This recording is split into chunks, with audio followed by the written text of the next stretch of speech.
नमस्कार, एक बार फिर से मैं आप सभी के सामने उपस्थित हूँ बेहद महत्वपूर्ण टॉपिक के साथ। टॉपिक आपका जुड़ा है कॉलेजियम सिस्टम को लेकर के।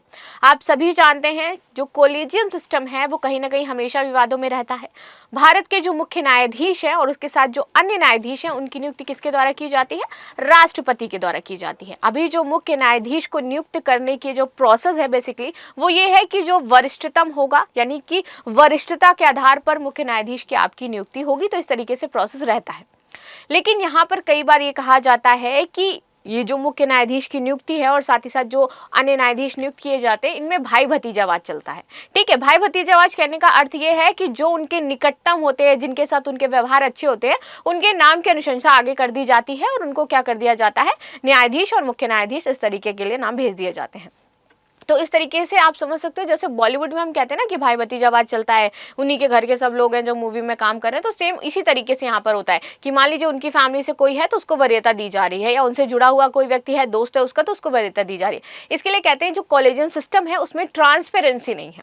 तो यहाँ पे जितने भी जुडिशियल स्टूडेंट्स हैं, यदि मुझे देख रहे हैं या फिर नॉर्मल भी स्टूडेंट्स हैं, उनसे मेरा ये क्वेश्चन है कि क्या वाकई आपको ये लगता है कि ये जो कॉलेजियम सिस्टम है वहाँ पर कहीं ना कहीं ये जो भाई भतीजावाद है चलता है और इस सिस्टम में ट्रांसपेरेंसी नहीं है और इसमें बदलाव होना ही चाहिए? क्योंकि इससे कई बार क्या होता है, जो वाकई जिनको वो पद मिलना चाहिए वो उस पद से क्या है, पीछे रह जाते हैं। तो प्रधानमंत्री मोदी ने अभी 78वां स्वतंत्रता दिवस मनाया हम सभी ने। इस दौरान उन्होंने भाषण के दौरान बोला कि जब मैंने लोगों से पूछा कि विकसित भारत आखिर कैसा होना चाहिए, तो वहां पर सबसे पहले उनके पास सुझाव आता है कि आप सबसे पहले हमारी जो न्याय प्रणाली है उसको ठीक करिए, क्योंकि हमें न्याय मिलने में बहुत ज्यादा देरी होती है। तो न्याय व्यवस्था जो है उसको ठीक करना है, साथ ही साथ न्याय प्रणाली के अंदर जो प्रणालियां हैं उसमें भी बदलाव की आवश्यकता है। तो इसी के साथ हम अपना टॉपिक शुरू कर लेते हैं। डिटेल में आंसर्स लिख करेंगे, साथ ही साथ हम ये देखेंगे इसको लेकर के क्या क्या विवाद रहे हैं, कब कब विवाद रहे हैं और किन किन चीजों में यहाँ पर बदलाव किए गए हैं। मेरा नाम है प्राची मिश्रा और संस्कृति IAS के इस प्लेटफॉर्म पर आप सभी का स्वागत है। वीडियो अंत तक जरूर देखिएगा, इसमें बहुत सारे इंपॉर्टेंट पॉइंट्स पर मैं चर्चा करने वाली हूँ। देख लेते हैं न्यूज क्या थी। न्यूज थी कॉलेजियम सिस्टम खत्म होकर गए। कई बार लोगों ने बोला है कि ये जो कॉलेजियम सिस्टम है इसको समाप्त कर दीजिए, इसकी जगह दूसरा एक्ट या कोई संस्था आप बना दीजिए। ठीक है, CGI चूड़ के सामने न्यायिक सुधार पर PM मोदी का ये इशारा समझिए, ऐसा तो न्यूज वालों ने लिखा था। खैर हम इसको समझते हैं अपने एग्जाम के पॉइंट ऑफ व्यू से। ठीक है, देखिए प्रमुख बिंदु ये थे कि नरेंद्र मोदी ने वर्ष 2014 में जब ये पहली बार प्रधानमंत्री बने, इनकी सरकार आई, तो सबसे पहले इन्होंने न्यायिक सुधारों पर जोर दिया और ये एक एक्ट लेके आए। इस एक्ट का नाम था national judicial appointments commission act. ठीक है, यहाँ पर इसके तहत जो जज हैं उनकी नियुक्ति और जो आपके मुख्य न्यायाधीश हैं उनकी नियुक्ति का पूरा जो प्रोसेस है वो दिया गया था। लेकिन यहाँ पर सुप्रीम कोर्ट जो है इसको खारिज कर देता है। और खारिज कैसे करता है? खारिज ऐसे करता है, कोर्ट कहता है कि उसे असंवैधानिक है। ये क्या है, जो आप एक्ट लेकर के आ रहे हो ये असंवैधानिक है, इसलिए हम क्या है, इस एक्ट को मंजूरी नहीं देंगे और जो कॉलेजियम सिस्टम है उसको हम बना करके रखेंगे। चलिए ये बात मान ली गई। आगे बात करते हैं। जैसे मैंने बताया कि 78वें स्वतंत्रता दिवस के अवसर पर लोगों से जब सुझाव मांगे गए तो सबसे पहले सुझाव आया कि हमें न्यायिक जो प्रणाली है उसमें सुधार करना है। अब हम बात कर लेते हैं थोड़ा सा कॉलेजियम प्रणाली के बारे में कि आखिर ये क्या है। देखिए, कॉलेजियम उच्च न्यायालय तथा उच्चतम न्यायालय के जो न्यायाधीशों की नियुक्ति है एवं उनका जो स्थानांतरण है कि यहाँ से वहां से वहां भेज दिया गया, ये पूरा सिस्टम यही देखती है। ये एक संस्था है। ठीक है, ये भी आप देखोगे ना तो संवैधानिक संस्था है। अच्छा, पीछे देखना, पीछे क्या बोला गया था कि ये जो आप एक्ट लेके आ रहे हो ये असंवैधानिक है, लेकिन अभी हम यहाँ पर देख रहे हैं तो ये भी तो संवैधानिक संस्था जो है वो आपकी नहीं हो जाती है और ना ही ये वैधानिक है। लेकिन इसे उच्चतम न्यायालय के निर्णयों के माध्यम से स्थापित किया गया है। तो इस तरीके से उच्चतम न्यायालय ने ही इसको स्थापित कर रखा है, इसलिए कोई भी नया एक्ट इससे संबंधित यदि आता है तो उच्चतम न्यायालय क्या कह देता है कि ये असंवैधानिक है, इसको हम पास नहीं करेंगे। चलिए, ये विवाद यहीं से शुरू हो जाता है। तो इसके पास सबसे पहला जो आपका जो केस आता है, विवाद आता है, मामला आता है, प्रथम न्यायाधीश मामला आता है 1981।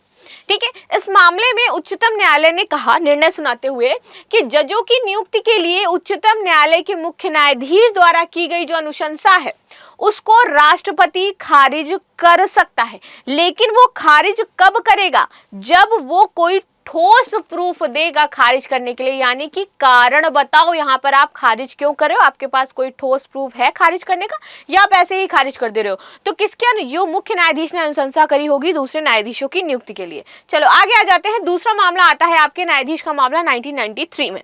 तो इस मामले में उच्चतम न्यायालय क्या कहता है कि जो मुख्य न्यायाधीश है, जो पहले सिर्फ अकेले व्यक्तिगत अपनी राय लिया करते थे, अपने विवेकानुसार किसी का नाम सजेस्ट करते थे, तो अब उनका जो व्यक्तिगत राय है वो उनको अनुमति नहीं देगा। अब क्या करना है, इनको दो और अन्य अपने वरिष्ठ न्यायाधीशों से राय लेनी पड़ेगी। जो दो अन्य आपके इनके साथी सहयोगी होंगे, जो वरिष्ठ होंगे, जज होंगे वहां पर, तो आप उनको भी शामिल करिए कि हमें आगे जो अन्य न्यायाधीश है उनकी नियुक्ति किस प्रकार करनी है, उनके नामों की जो अनुशंसा है कैसे होगी, और देन उसको राष्ट्रपति के पास भेजा जाएगा।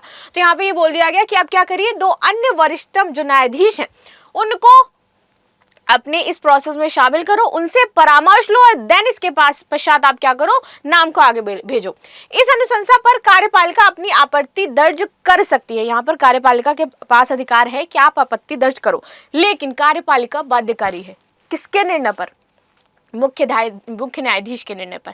यदि कार्यपालिका का कोई भी निर्णय आता है उस पर मुख्य न्यायाधीश अपनी सहमति दिखा रहा है तो भी ये कार्यपालिका पर बाध्यकारी है, और असहमति दिखा रहा है तो भी ये कार्यपालिका पर बाध्यकारी है। यानी कि कार्यपालिका को बात माननी पड़ेगी मुख्य न्यायाधीश की, चाहे वो उसमें हाँ करे चाहे वो ना करे। ना करेगा तो आपको चीजों में दोबारा चेंज करना पड़ेगा, ठीक है। और वो करेगा कौन, कार्यपालिका। चलो आगे बात कर लेते हैं। तीसरा न्यायाधीश मामला आता है 1998 में। इस मामले में कहा गया कि उच्चतम न्यायालय के मुख्य न्यायाधीश को जजों की नियुक्ति और स्थानांतरण के मामले में अनुशंसा करने से पहले अब 4 अपने वरिष्ठतम न्यायाधीशों की सलाह लेनी पड़ेगी, परामर्श लेना पड़ेगा। तो पहले 2 थे, फिर उसके बाद दोबारा अमेंडमेंट किया गया, दोबारा चेंज यानी कि लाया गया और उनमें 4 शामिल कर दिया गया। अब टोटल कितने लोग हो गए हैं, 5 लोग हो गए। एक आपका मुख्य न्यायाधीश और 4 वरिष्ठतम जो सुपीरियर होंगे उनकी, वो 4 जज। अब उन 5 लोगों को मिलकर के डिसाइड करना है कि हमें वो जो और जो जज हैं नियुक्त करने हैं आगे, वो किस आधार पर करने हैं। आप सभी को पता है कि जो मुख्य न्यायाधीश है उसकी जो नियुक्ति होती है वो वरीयता के आधार पर होती है। एक तो ये मामला है। दूसरा, उसके साथ जो नियुक्ति होगी वो कैसे होगी, जो अनुशंसा करेंगे उसके साथ होगी। तो मान लीजिए यहाँ पर कोई ऐसा है जो अपने आस पड़ोस यानी कि जो लोग हैं जानता है, या उसका कोई भाई भतीजा या कुछ भी है, तो उन्हीं का नाम आगे करेगा कि हाँ भाई इनको बना दो जा करके। लेकिन यहाँ पर एक चीज ऐसी है कि इन 5 लोगों में से 4 वो जो अभी आपके सीनियर जज हैं और एक आपके मुख्य न्यायाधीश, 5 लोग नाम को भेजेंगे। अब यदि इन 5 में से इन लोगों ने जो नाम सेलेक्ट किए हैं इनमें से भी अगर 2 लोग ये कह देंगे कि इसका नाम नहीं जाना चाहिए, तो वो नाम आगे राष्ट्रपति के पास नहीं भेजा जाएगा। यानी कि 5 में से अगर 2 लोगों ने वोट दे दिया है किसी नाम के खिलाफ, तो वो नाम वहीं से लिस्ट से हटा लिया जाता है, वो आगे प्रोसेस नहीं किया जाता है, ठीक है। सभी न्यायाधीशों की सलाह लिखित रूप में लेकिन यहाँ पर होनी चाहिए, क्योंकि मौखिक वो नहीं मानेंगे, ठीक है। तो यहाँ पर जो भी लोग हैं कि इनका नाम हटाना है, इनको रखना है, तो ये सारी चीजें आप लिखित तौर पर हमें दो, मौखिक तौर पर हम आपकी बात नहीं मानेंगे, ठीक है। तो ये चीजें हैं। आगे बात करते हैं उच्च न्यायालय के न्यायाधीशों की नियुक्ति की बात करें तो उच्च न्यायालय के मुख्य न्यायाधीश की नियुक्ति सीजेआई तथा संबंधित राज्य के राज्यपाल के परामर्श के बाद राष्ट्रपति द्वारा की जाती है। तो यहाँ पर कौन होगा, आपका सीजेआई होगा तथा संबंधित राज्य के राज्यपाल होंगे, वो आपके मुख्य न्यायाधीश की क्या करेंगे, नियुक्ति करेंगे। उच्च न्यायालय के अन्य न्यायाधीशों की नियुक्ति राज्यपाल संबंधित उच्च न्यायालय के मुख्य न्यायाधीश, सीजेआई एवं उच्चतम न्यायालय के 2 अन्य वरिष्ठतम न्यायाधीशों की परामर्श की जाती है और इसके बाद आगे राष्ट्रपति को ये भेज दी जाती है। तो ये पूरा प्रोसेस है उच्च न्यायालय और उच्चतम न्यायालय का, ठीक है, supreme court and high court. चलो, उच्च न्यायालय के न्यायाधीशों का स्थानांतरण सीजेआई के परामर्श करने के बाद राष्ट्रपति द्वारा किया जाता है। स्थानांतरण के मामले में सीजेआई को उच्चतम न्यायालय के 4 अन्य वरिष्ठ न्यायाधीशों तथा संबंधित उच्च न्यायालय के मुख्य न्यायाधीशों से भी परामर्श करनी होती है। तो ये कुछ इस प्रकार से आपका होता है। अब कोलेजियम प्रणाली की जो आलोचना होती है, क्यों होती है, कोलेजियम के द्वारा की गई नियुक्तियों में स्पष्टता और पारदर्शिता नहीं देखने को मिलती है। भाई भतीजावाद या फिर व्यक्तिगत पहचान के आधार पर नियुक्ति की संभावना यहाँ पर बनी रहती है। नाम ही तो देने, भेज दिया आगे। कोलेजियम कब और कैसे नियुक्ति प्रक्रिया तय करता है, कैसे निर्णय लेता है, इन सब के बारे में कोई भी सार्वजनिक जो जानकारी है वो आज भी हमारे पास उपलब्ध नहीं है। कोलेजियम प्रणाली की प्रक्रिया कब पूरी होगी, इसके लिए भी कोई समय सीमा तय नहीं होती है कि कब तक पूरा किया जाएगा, कब आगे वो पहुंचेगा। वर्ष 2013 का आरसी लाहोटी केस और कोलेजियम सिस्टम पर सवाल। देखिए, सुप्रीम कोर्ट ने वर्ष 2013 के एक अन्य महत्वपूर्ण मामले जो है वो चर्चा में आते हैं और पूर्व मुख्य न्यायाधीश आरसी लोहटी के समय के न्यायिक नियुक्ति की यहाँ पर बात की गई है कि ये जो इनकी जो नियुक्ति हुई है वो वाकई क्या सही हुई है। इन नियुक्ति प्रक्रियाओं पर भी सवाल उठाए गए थे कि इनको जो हमने बना दिया है भाई न्यायाधीश, वो किस आधार पर बनाया गया है। ठीक है, ये जो पूर्व मुख्य, जो अभी तो ये पूर्व हो चुके हैं, जब उस टाइम ये मुख्य न्यायाधीश बने थे तो बात की जा रही थी कि इनके साथ और भी तो लोग थे जिनको बनाया जा सकता था, जो मोर डिजर्विंग थे, लेकिन इनको ही क्यों बनाया गया, और इनकी जान पहचान भी थी वहां पर। तो ये केस बहुत ज्यादा सामने निकल के आता है। तब कहा गया कि नियुक्तियों में पारदर्शिता का ख्याल नहीं रखा गया है। सुप्रीम कोर्ट ने ही माना कि कॉलेजियम सिस्टम में पारदर्शिता की कमी है और जिसके कारण जजों की जो नियुक्ति प्रक्रिया है उसमें आलोचना हो रही है। जब सुप्रीम कोर्ट ने सुझाव दिया कि कॉलेजियम के निर्णयों को अधिक पारदर्शी बनाया जाना चाहिए और नियुक्ति के लिए अपनाई गई प्रक्रिया और मापदंडों को सार्वजनिक किया जाना चाहिए ताकि जनता न्यायपालिका के भीतर विश्वास बना करके रखे। तो ऐसा होना चाहिए कि भाई जनता को पता हो कि कैसे आप नियुक्ति करवा रहे हो, ताकि जनता आप पर और भी ज्यादा ट्रस्ट कर सके। इस फैसले के बाद न्यायपालिका की पारदर्शिता बढ़ाने के लिए कुछ कदम उठाए गए।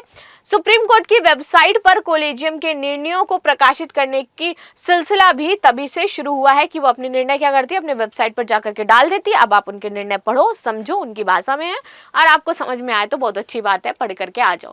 ठीक है, राष्ट्रीय न्यायिक नियुक्ति आयोग, ठीक है, ये क्या है जिसको लाने की बात की जा रही थी। तो राष्ट्रीय न्यायिक नियुक्ति आयोग एक संवैधानिक निकाय था।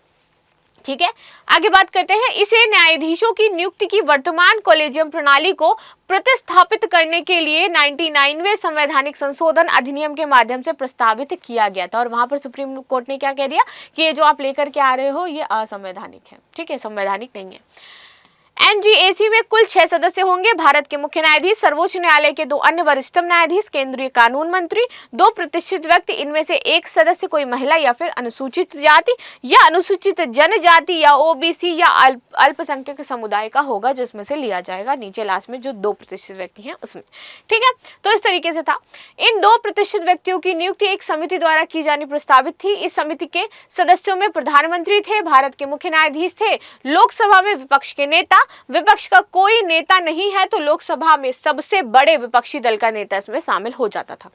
प्रतिष्ठित व्यक्तियों की नियुक्ति 3 वर्ष की अवधि के लिए की जाती तथा वे पुनः नामांकन के लिए पात्र उसके बाद नहीं होते, यानी कि एक बार बनेंगे दोबारा नहीं बन सकते हैं।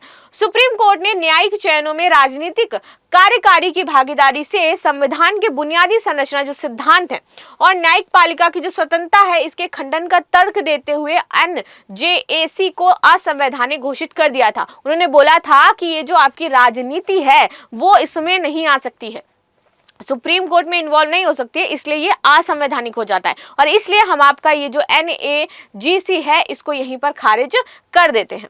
ठीक है, चलिए, क्या नए रूप में आएगा एनजीएसी? ये जो एनजीएसी है किस रूप में आने वाला है, क्या चीजें हैं, तो समझते हैं। प्रधानमंत्री नरेंद्र मोदी जब आज लाल किले में न्यायिक सुधार की बात कर रहे थे तो उन्होंने बोला कि जजों की जो नियुक्ति है इसको ज्यादा पारदर्शी बनाने की ओर हमें ध्यान देना चाहिए।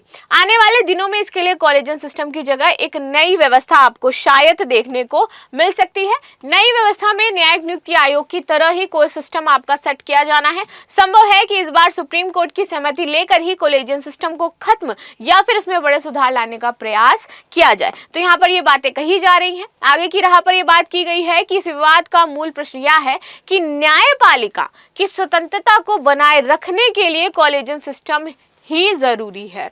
इसे लोकतांत्रिक ढांचे के भीतर कुछ हद तक नियंत्रण में रखा जाना चाहिए। इस प्रश्न के इर्द गिर्द सरकार और न्यायपालिका के बीच एक सतत संघर्ष आपको देखने को मिलता है और जो इस बात पर केंद्रित है कि न्यायपालिका की जो स्वायत्तता है वो कितनी होनी चाहिए।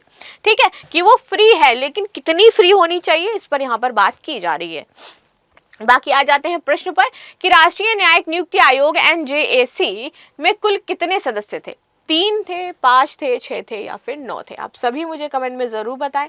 मिलते हैं नेक्स्ट क्लास में, तब तक के लिए धन्यवाद। लाइक शेयर सब्सक्राइब करना बिल्कुल भी ना भूलें। Thank you so much.